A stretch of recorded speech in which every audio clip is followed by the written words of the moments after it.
24 hours before his execution, convicted murderer William Hayes made one final request that stunned everyone in the courtroom. He wanted to see the woman whose testimony had put him on death row, the same black woman he'd once called the love of his life. What she revealed next changed everything. The fluorescent lights buzzed overhead in the maximum security prison, casting harsh shadows across the concrete walls. William Hayes sat in his final holding cell, his weathered hands trembling as he stared at a faded photograph. At 42, he looked much older than his years, his once charming face now etched with lines of regret and sleepless nights. The photograph showed a younger version of himself, arms wrapped around a beautiful black woman in a graduation cap and gown. Both were smiling, radiant with hope and love. That was 20 years ago, in a different lifetime. The metal door clanged open and his lawyer, Patricia Mills, entered the sterile visiting room. She'd been with William through the appeals process, watching helplessly as each door closed, each hope diminished. Now, with less than 24 hours remaining, she carried the weight of finality in her tired eyes. "William, you have 24 hours," Patricia said softly, settling into the uncomfortable plastic chair across from him. "Is there anyone, you want to see?" Her voice carried the practiced gentleness of someone who had had this conversation too many times before. William's hands shook as he slid the photograph across the metal table. Patricia's eyes widened as she recognized the woman immediately. "I need to see Nia." "Nia Washington," he whispered, his voice barely audible above the hum of the ventilation system. Patricia's face went pale. She knew this name, knew the weight it carried in William's case. "William, she's the one who testified against you. She's the reason you're here." The words hung heavy in the air between them, a reminder of the painful irony of his request. William closed his eyes, taking a shuddering breath.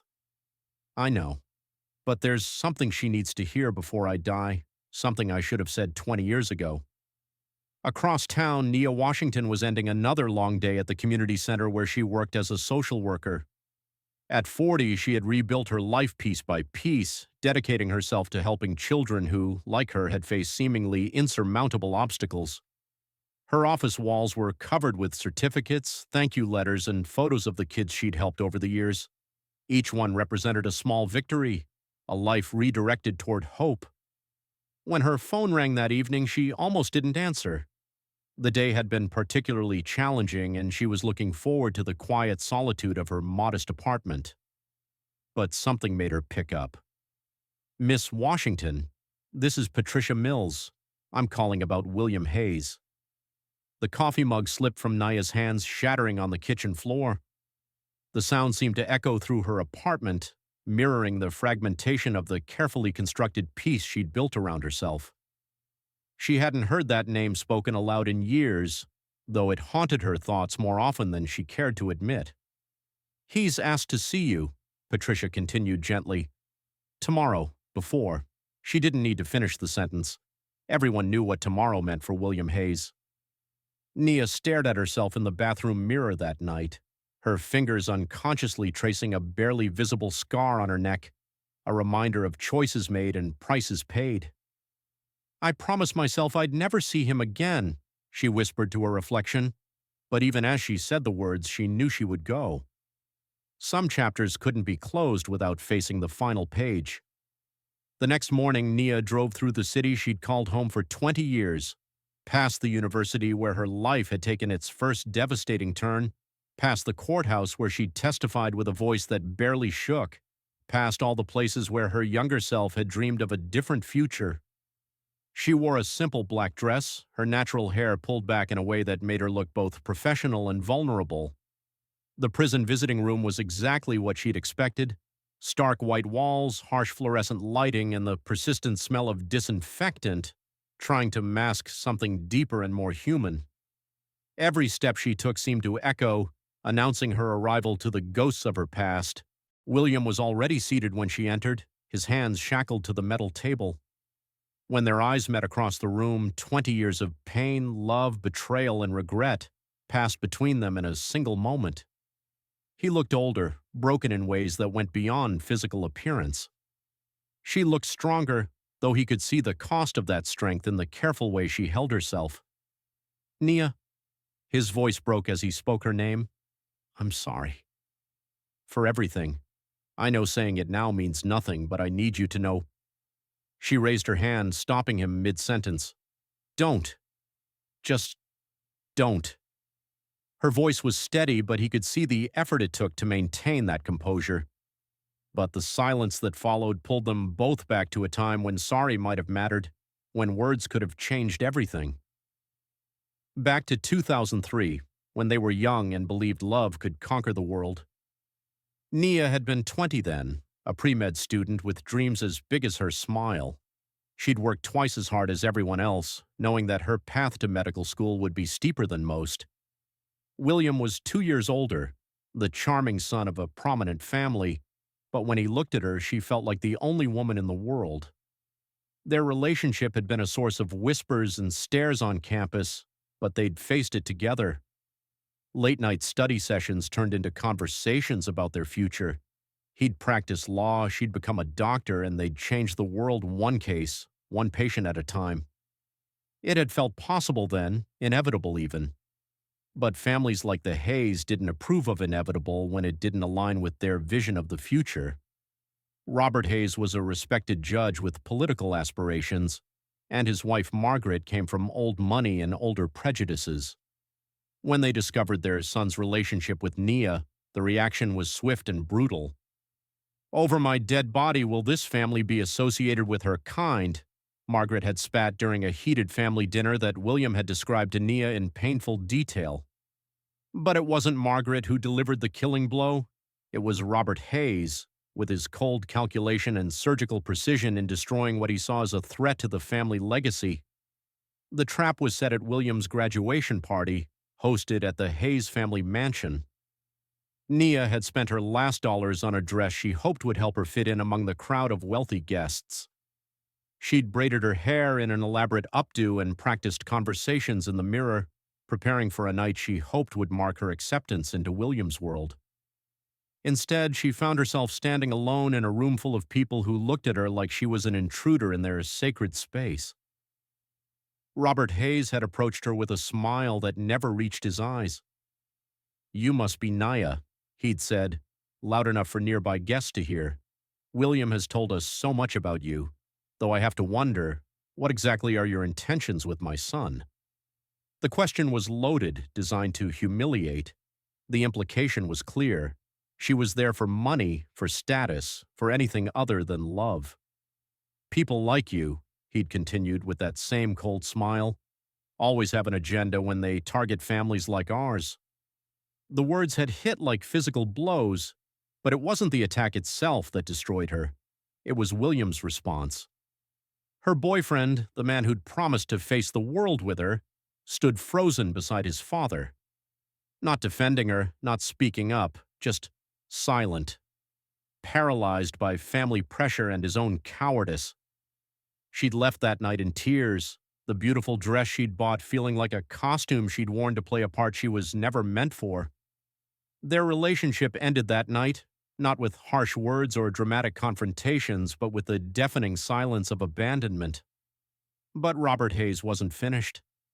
In the weeks that followed, Nia found herself mysteriously dropped from a scholarship program that had been funding her education.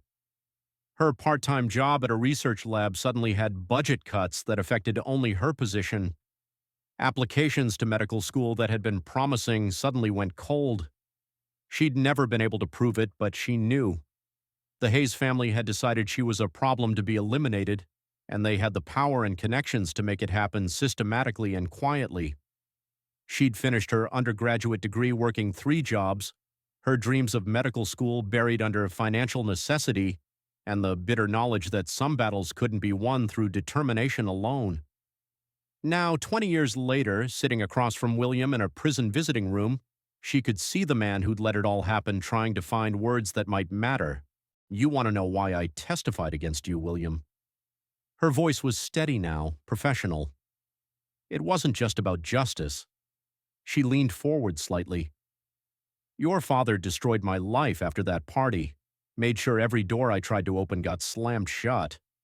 But that's not why I'm here. William looked confused, searching her face for clues to a puzzle he couldn't solve. What do you mean? Nia reached into her purse and pulled out a manila envelope, placing it on the table between them. There's something you need to know about the night Rebecca Morrison was murdered. Rebecca Morrison, the name that had defined William's fate, the young woman whose brutal death in Riverside Park had led to his arrest, trial, and conviction. The case that had dominated headlines for months, the crime that had shocked the city and demanded justice. You were convicted of killing that young woman in the park, Nia continued, her voice dropping to barely above a whisper. But William, what if I told you that Rebecca Morrison came to see me 3 days before she died? The color drained from William's face. In all the years of trials and appeals, all the evidence presented and witnesses called, this had never come up. That's impossible. Why would she? Nia opened the envelope and slid out a photograph. It showed Rebecca Morrison, the murder victim, a young white woman with kind eyes, shaking hands with an older black woman. This is my mother, William. Rebecca Morrison was investigating your father's business dealings. She discovered something that could have destroyed his career. William stared at the photograph, his world tilting on its axis. That's impossible. My father said he never met her, never. Your father lied, Nia interrupted, her voice gaining strength. Rebecca was a journalist, William. Fresh out of college, working for a small investigative publication. She was young and eager and believed in truth the way we used to believe in love. She slid another document across the table, copies of emails, phone records, meeting notes in Rebecca's handwriting. She'd been investigating irregularities in several high-profile cases that came through your father's courtroom, cases where evidence mysteriously disappeared, where witnesses changed their testimonies, where verdicts didn't match the facts. William's hands shook as he read the documents. His father, the man who'd raised him to believe in justice and law, who'd built a career on being incorruptible, had been systematically corrupting the very system he was sworn to protect. But here's what's going to destroy you, William, Nia continued, her voice steady despite the magnitude of what she was revealing. Rebecca Morrison wasn't just investigating Judge Robert Hayes. The prison guard's voice cut through the tension. Time's up. But Nia wasn't finished. She had come too far to leave anything unsaid. She leaned close, her voice barely audible.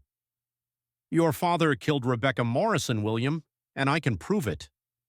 William desperately reached across the table as she stood to leave. What else? Nia, what else? She turned back, and for a moment he saw not the composed woman who'd rebuilt her life from ashes, but the 20-year-old girl whose heart he'd broken with his silence. Tears filled her eyes as she delivered the final devastating truth. Rebecca Morrison was pregnant, William. She'd confided in my mother during their investigation meetings. The baby.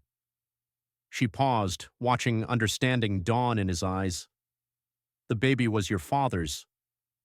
The visiting room fell silent except for the buzz of fluorescent lights and William's ragged breathing. 20 years of believing he knew his family, his father, himself, all of it crumbling in the space of an hour. As Nia walked away, her footsteps echoing in the sterile hallway, William sat chained to his chair, facing the reality that the woman whose testimony had put him on death row had just revealed a truth that could shatter everything. His execution was hours away, but the real killer, his own father, was free, respected, untouchable. The woman whose testimony put him on death row just revealed a truth that could shatter everything. But with only hours left before William's execution, will the real killer be exposed? And what dark family secret is Nia still hiding? The shocking truth about Judge Robert Hayes and the night that changed everything is just beginning to unfold. You won't believe what happens when father and son come face to face in part 2. The truth about that night changes everything.